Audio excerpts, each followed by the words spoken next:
नमस्कार दोस्तों, जीके भारतवासी में आपका स्वागत है। दोस्तों, रिसेंटली ताइवान के श्रम मंत्री सू मिंगचुन के एक बयान ने विवाद खड़ा कर दिया है। इस बयान में उन्होंने भारतीयों को लेकर एक नस्लीय टिप्पणी की है और अपने इस बयान में श्रम मंत्री ने कहा है कि वो भारत के नॉर्थ ईस्ट के लोगों को ताइवान में काम करने के लिए भर्ती करेंगे। और इसके पीछे उन्होंने कारण बताया है कि नॉर्थ ईस्ट के जो लोग हैं उनका स्किन कलर और उनके खान पान की जो आदतें हैं वो ताइवान के लोगों के स्किन कलर और खान पान की आदतों से मेल खाते हैं। हालांकि ताइवान के मंत्री ने अपने इस बयान के लिए ऑफिशियली भारत सरकार से माफ़ी मांग ली है। तो दोस्तों, इस वीडियो में हम ताइवान के बारे में बात करेंगे और जानेंगे कि आखिर ताइवान भारतीयों को क्यों अपने यहाँ नौकरी पर रखना चाहता है।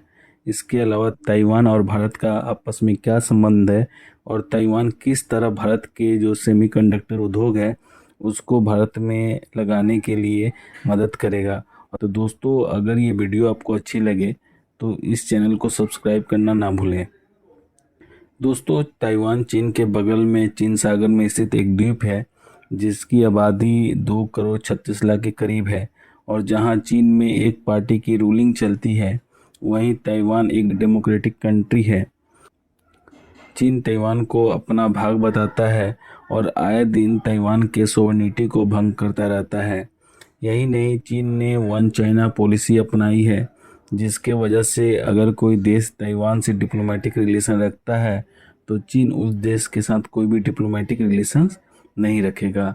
अगर आप देखिएगा तो यूनाइटेड नेशन में सिर्फ 11 देश ही ऐसे हैं जिन्होंने ताइवान के साथ डिप्लोमेटिक रिलेशन स्थापित किए हैं, जबकि जो विश्व के सबसे प्रमुख देश हैं जैसे कि फ्रांस, अमेरिका, जापान, भारत, इन्होंने चाइना के वन चाइना पॉलिसी को समर्थन किया है। फिर आप देखिएगा कि भारत में ताइवान के साथ डिप्लोमेटिक रिलेशन भले ही ना बने हों, लेकिन ताइवान में भारत ने अपना कॉन्सुलेट पहले ही खोल दिया है जो कि भारत और ताइवान के ट्रेड रिलेटेड या वीज़ा से जुड़े समस्याओं का समाधान करता है।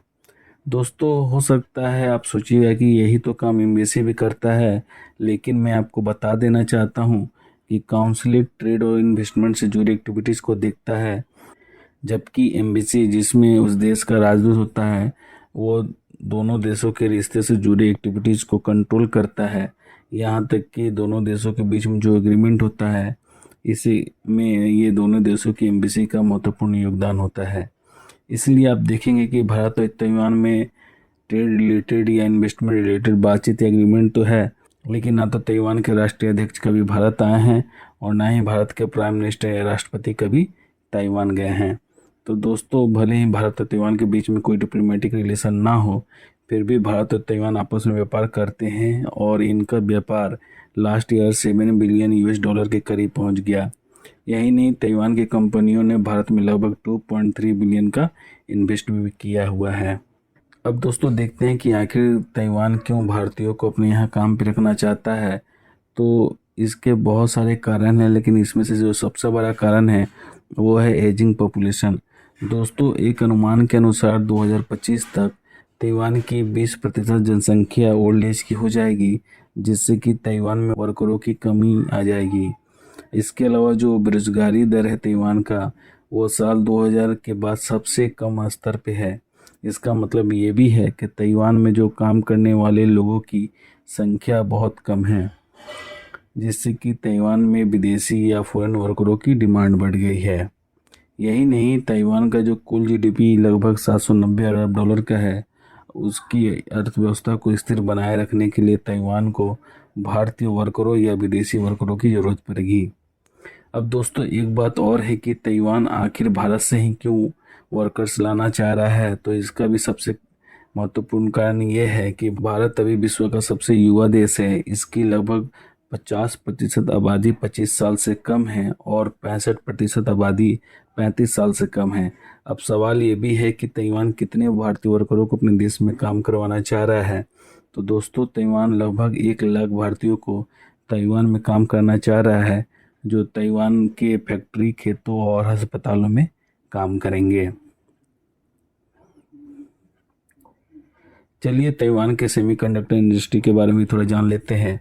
तो दोस्तों सेमीकंडक्टर का उपयोग विभिन्न इलेक्ट्रॉनिक उपकरणों में होता है, जैसे कि चिकित्सा उपकरण, मोटर कार, स्मार्टफोन, लड़ाकू विमान, हवाई जहाज, सुपरफास्ट ट्रेन, अंतरिक्ष उपकरण इत्यादि।